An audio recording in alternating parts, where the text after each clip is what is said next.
Hello student, welcome my channel let's education. I am Lakshipa. I hope आप सभी अच्छे होंगे। सो स्टूडेंट, आज की जो क्लास है वो है 17 जुलाई सन 2022 करंट अफेयर्स की। 17 जुलाई के जितने भी इंपॉर्टेंट क्वेश्चन है आज हम इस क्लास में डिस्कस करने वाले हैं। ये क्लास आपके सभी अपकमिंग एग्जाम के लिए बहुत ही ज्यादा बेनिफिशियल है, चाहे वो यूपीएससी पैट का एग्जाम हो, लेखपाल का हो या कोई भी एग्जाम हो। ठीक है। और स्टूडेंट मैं आपको बता दूं, इस क्लास का जो पीडीएफ और टेलीग्राम ग्रुप का जो लिंक है वो आपको डिस्क्रिप्शन में मिल जाएगा। ठीक है, तो टेलीग्राम ग्रुप को भी ज्वाइन कर लीजिए। और स्टूडेंट एक और बात है कि आज 11 बजे आपको एक टेस्ट सीरीज मिलेगी जो 1 तारीख से लेकर मैंने 15 जुलाई तक के जितने भी इंपॉर्टेंट क्वेश्चन कराए हैं यानी कि करंट अफेयर्स के, उसका एनालिसिस करने के लिए। कहने का मतलब यह है कि 11 बजे आपको लाइव क्लास मिलने वाली टेस्ट की, तो टेस्ट लगाना जरूरी है। आप उससे पता करेंगे कि आपकी प्रिपरेशन कैसी है। तो स्टूडेंट क्लास शुरू करते हैं। अगर क्लास पसंद आती है तो ज्यादा से ज्यादा लाइक करना, शेयर करना, चैनल को सब्सक्राइब करना। तो आज की क्लास स्टार्ट करते हैं। तो फर्स्ट क्वेश्चन है कि रक्षा मंत्री ने कहा स्वदेशी युद्ध पोत का जल अवतरण किया है। क्या है क्वेश्चन कि रक्षा मंत्री ने कहा स्वदेशी युद्ध पोत का जल अवतरण किया है। तो कहाँ किया है? कोलकाता में किया है। कोलकाता के दूनगिरी में किया है। कहाँ पे किया? कोलकाता के दूनगिरी में किया है। अब ये दूनगिरी में तो किया गया, लेकिन क्यों किया गया है? ये नौसेना के लिए किया गया है। तो क्या है, ये नौसेना के लिए जो भविष्य में बहुत ही ज्यादा लाभदायक है और उसको क्या करेगा, रक्षण भी करेगा नौसेना के लिए। ठीक है। और किसने किया? रक्षा मंत्री। तो हमारे देश के रक्षा मंत्री कौन है? राजनाथ सिंह है। और कहाँ किया है? कोलकाता में। अब बात कर लेते कोलकाता की। तो कोलकाता किसकी कैपिटल है? पश्चिम बंगाल की। पश्चिम बंगाल की कैपिटल क्या है? कोलकाता है। यहाँ के सीएम कौन है? ममता बनर्जी। यहाँ के गवर्नर कौन है? जगदीप धनखड़ है।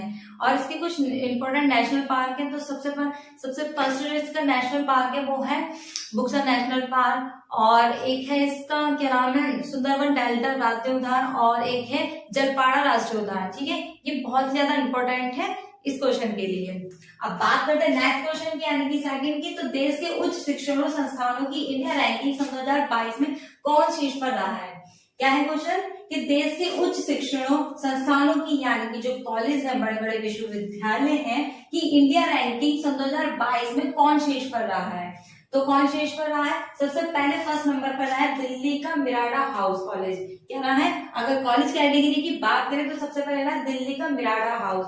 ठीक है। और जब बात करें रिसर्च सेंटर की यानी कि जो रिसर्च सेंटर की कैटेगरी है उसमें कौन सा रहा है? आईआईएससी बेंगलुरु रहा है। क्या रहा है? आईआईएससी बेंगलुरु रहा है। अब बात कर लेते हैं इंजीनियर कॉलेज की। तो इंजीनियर में कौन रहा है? आईआईटी मद्रास है, बेंगलुरु है, ठीक है, और आईआईटी कोलकाता है। अब बात कर लेते हैं मैनेजमेंट की। तो मैनेजमेंट में कौन रहा है? फर्स्ट आईआईएम अहमदाबाद है और आईआईएम मद्रास है इसमें भी। ठीक है स्टूडेंट, तो ये सभी क्या है? ये उच्च शिक्षण संस्थान है जो इंडिया रैंकिंग सन 2022 में शीर्ष पर रहे हैं। ठीक है। अब बात कर लेते हैं इसकी इंडेक्स यानी कि जो ये रैंकिंग है किसने जारी की है? तो यहाँ की जो रैंकिंग जारी की है वो की गई यहाँ के शिक्षा मंत्री के द्वारा। तो हमारे यहाँ की शिक्षा मंत्री कौन है? धर्मेंद्र प्रधान है। कौन है? धर्मेंद्र प्रधान है। उन्होंने दिल्ली में ये रैंकिंग जारी की है और इसके हिसाब से उन्होंने इसको बताया गया है। ठीक है। इसमें पॉलिटेक्निक जितने भी कॉलेज है वो सभी आ चुके हैं। अब बात कर लेते हैं नेक्स्ट क्वेश्चन की यानी कि थर्ड की। तो थर्ड है कि किस विश्वविद्यालय के विद्यार्थी पढ़ेंगे गीता उपनिषद का ज्ञान? क्या है? किस विश्वविद्यालय के विद्यार्थी पढ़ेंगे गीता उपनिषद का ज्ञान? तो किस विश्वविद्यालय के पढ़ेंगे? कुमाऊं विश्वविद्यालय। कहाँ के? कुमाऊं विश्वविद्यालय यानी कि जो कुमाऊं यूनिवर्सिटी है कहाँ पर है? ये उत्तराखंड में है। उत्तराखंड की जो कुमाऊं यूनिवर्सिटी है वहां पर अब क्या है, जो मतलब शैक्षिक सत्र के साथ साथ यानी कि जो एजुकेशन दी जाती है उसके साथ साथ क्या दिया जाएगा? गीता का ज्ञान भी सिखाया जाएगा। ठीक है। कहाँ पर? कुमाऊं यूनिवर्सिटी में। ठीक है। और यहाँ के निदेशक कौन है? यहाँ के जो प्रोफेसर है वो कौन है? संजय पंत है और उन्होंने ही ये सूचना दी है।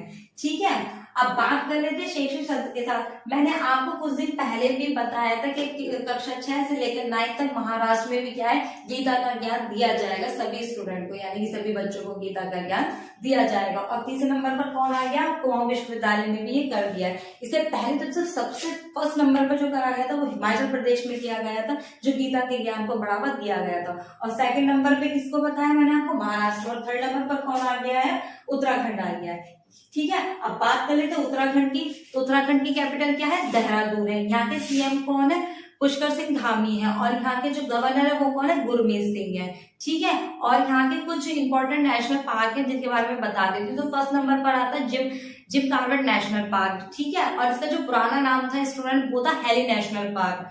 गोविंद नेशनल पार्क है, राजाजी नेशनल पार्क है, नंदा देवी राष्ट्रीय उद्यान है यहाँ पर, और कौन सा है यहाँ पर, बहुत सारे हैं यहाँ पर, राजाजी राष्ट्रीय उद्यान है, गोविंद राष्ट्रीय उद्यान है, बहुत ज्यादा इंपॉर्टेंट है यहाँ पर, ठीक है। और स्टूडेंट उत्तराखंड को ही फूलों की घाटी भी कहा जाता है। क्या कहा जाता है? फूलों की घाटी भी उत्तराखंड को ही कहा जाता है, ठीक है। अब बात करें थे नेक्स्ट क्वेश्चन की, यानी कि फोर्थ की। तो फोर्थ है कि एफटीए मुक्त व्यापार समझौता लागू होने के बाद यूएई के लिए निर्यात कितने प्रतिशत बढ़ा है? कहने का मतलब ये है, जो एफटीए है यानी कि मुक्त व्यापार समझौता लागू कर दिया गया है, उसके बाद में जो यूएई है यानी कि यूनाइटेड अरब अमीरात के लिए निर्यात की कितने परसेंट बढ़ा दी है? तो कितनी बढ़ा दी है? 16.22% बढ़ा दी है। कितनी है? 16.22% बढ़ा दी है, ठीक है। इस साल जो निर्यात हुआ है वो कितना हुआ? 83.71 करोड़ डॉलर का निर्यात हुआ है, ठीक है। कहाँ हुआ है? यूएई में हुआ है, ठीक है। अब बात कर लेते हैं स्टूडेंट एफटीए की। आपके क्वेश्चन मन में उठ रहा होगा कि एफटीए क्या है। तो ये मुक्त व्यापार समझौता है, ये स्टूडेंट दो देशों के बीच में होता है, यानी कि जो दो देश होते हैं उनके बीच में व्यापार का समझौता होता है। इसमें ये होता है कि अगर हमारा देश इंडिया या अगर दूसरे देश में अपना सामान भेजता है तो लगने वाले जो टैरिफ और टैक्स होते हैं वो 90% लेस कर दिए जाते हैं, ठीक है। और उधर जब दूसरा देश हमारे यहाँ इंडिया में कुछ सामान भेजेगा तो उसके जो टैरिफ और टैक्स होंगे उसको भी 90% कम कर दिया जाएगा। और इसी बात को लेकर के दो देशों के बीच में समझौता होता है, ठीक है। कहने का मतलब ये है कि अगर टैक्स कम लगेगा तो दूसरे देश से हम भी सामान मंगा सकते हैं और अपने देश से उस शहर में भी यानी कि उस देश में सामान भेज सकते हैं। कह सकते हैं कि एक तरीके से ये लालच भी दिया जा रहा है, जिससे क्या होती है, देश की तरक्की होगी और वैश्विक अर्थव्यवस्था भी अच्छी होगी। ये एक तरीके से अच्छा भी है और बुरा भी है, दोनों नजरिए से इसको देखा जा सकता है, ठीक है। तो मैंने आपको बता दी कि एफटीए का मतलब क्या होता है, ठीक है। अब बात करते हैं नेक्स्ट क्वेश्चन की, यानी कि फिफ्थ की। तो फिफ्थ है कि एसबीआई बैंक ने कर्ज पर ब्याज में कितने प्रतिशत की वृद्धि की गई है? क्या है कि एसबीआई बैंक ने, यानी कि जो एसबीआई बैंक है, जो उससे हम अगर बैंक से कर्ज लेते हैं यानी कि ऋण लेते हैं तो उस पर जो इंटरेस्ट देना पड़ेगा उसमें कितने प्रतिशत की वृद्धि की दी गई है? 0.10% की वृद्धि कर दी गई है, ठीक है। किसने कर दी है? एसबीआई बैंक ने कर दी है। और जो ये ऋण की वृद्धि की गई है वो व्यक्तिगत रूप से सभी के लिए, यानी कि ऑटोमोबाइल हुआ या होम लोन हुआ, अगर हम किसी भी प्रकार का ऋण लेते हैं तो उसमें हमें क्या है, 0.10% का ऋण ज्यादा देना पड़ेगा, ठीक है। आज से पहले मतलब मैंने जून में आपको बताया था एसबीआई ने 0.20% की भी वृद्धि की थी। उस टाइम क्या था, अगर हम ऋण लेते हैं या फिर हमारी जमा पूंजी उसमें जमा होती है तो उस पर भी हमें जो इंटरेस्ट मिलता है वो 0.20% का बढ़ाकर मिल रहा है, ठीक है। और अब क्या करा है एसबीआई ने? अब वृद्धि कर दी है, यानी कि इंटरेस्ट में कितनी? 0.10% की, ठीक है। तो अब बात कर लेते हैं एसबीआई की, यानी कि भारतीय स्टेट बैंक की। तो इसकी स्थापना कब हुई थी? इसकी स्थापना हुई थी 1 जुलाई 1955 को हुई थी। इसका हेडक्वार्टर कहाँ पर? मुंबई में। इसके सीईओ कौन है, यानी कि चीफ एग्जीक्यूटिव ऑफिसर जो है वो उसके कौन है? दिनेश कुमार खरा जी है। कौन है? दिनेश कुमार खरा जी, ठीक है स्टूडेंट। अब बढ़ते हैं नेक्स्ट क्वेश्चन की। तो नेक्स्ट क्वेश्चन है 6 कि विदेशी मुद्रा भंडार में कितने अरब डॉलर की गिरावट हुई है? तो कितनी हुई है? 8.52 अरब डॉलर की गिरावट दर्ज की गई है, ठीक है। पहले कितना था? 588.314 था पहले, और अब कितना हो गया है? 580.262 हो गया है। कितना कम हो गया है? 8.52 अरब डॉलर की इसमें क्या होगी? गिरावट दर्ज हुई है। अब मैं बता दूं आपको कि विदेशी मुद्रा भंडार क्या होता है। जब हमारे देश से कोई सामान या गुड्स यहाँ से दूसरे देश में भेजा जाता है यानी कि निर्यात किया जाता है तो वहां से एक करेंसी आती है, तो वो क्या होती है? विदेशी मुद्रा भंडार कहलाता है। यानी कि दूसरे देश की करेंसी अपने देश में लाना या रखना, उसको विदेशी मुद्रा भंडार कहा जाता है, ठीक है। अब बात कर लेते हैं नेक्स्ट क्वेश्चन की, यानी कि 7 की। तो केंद्र सरकार ने किस आयु वर्ग के लोगों के लिए फ्री में सतर्कता डोज लगवाने का फैसला किया है? क्या है? केंद्र सरकार ने किस आयु वर्ग के लोगों के लिए फ्री सतर्कता डोज लगवाने का फैसला किया है? तो कितनी एज वालों के लिए किया है? 18 से 59 वर्ष की आयु के जितने भी लोग हैं उनको सतर्कता डोज लगवाई जाएगी। और ये जो सतर्कता डोज है वो आपकी 16 जुलाई से स्टार्ट हो गई है लगने के लिए, ठीक है स्टूडेंट। अब बात कर लेते हैं कि ये किसके द्वारा लगवानी शुरू की गई है। तो ये फैसला जो सुनाया गया है वो हमारे स्वास्थ्य मंत्री के द्वारा सुनाया गया है, ठीक है। अब हमारे स्वास्थ्य मंत्री कौन है? तो हमारे स्वास्थ्य मंत्री है मनसुख मंडाविया। कौन है? मनसुख मंडाविया, ठीक है। अब अब बात करें नेक्स्ट क्वेश्चन की, यानी कि 8 की, तो देश के प्रधानमंत्री ने किस राज्य की जनता को बुंदेलखंड एक्सप्रेस समर्पित किया है? क्या है?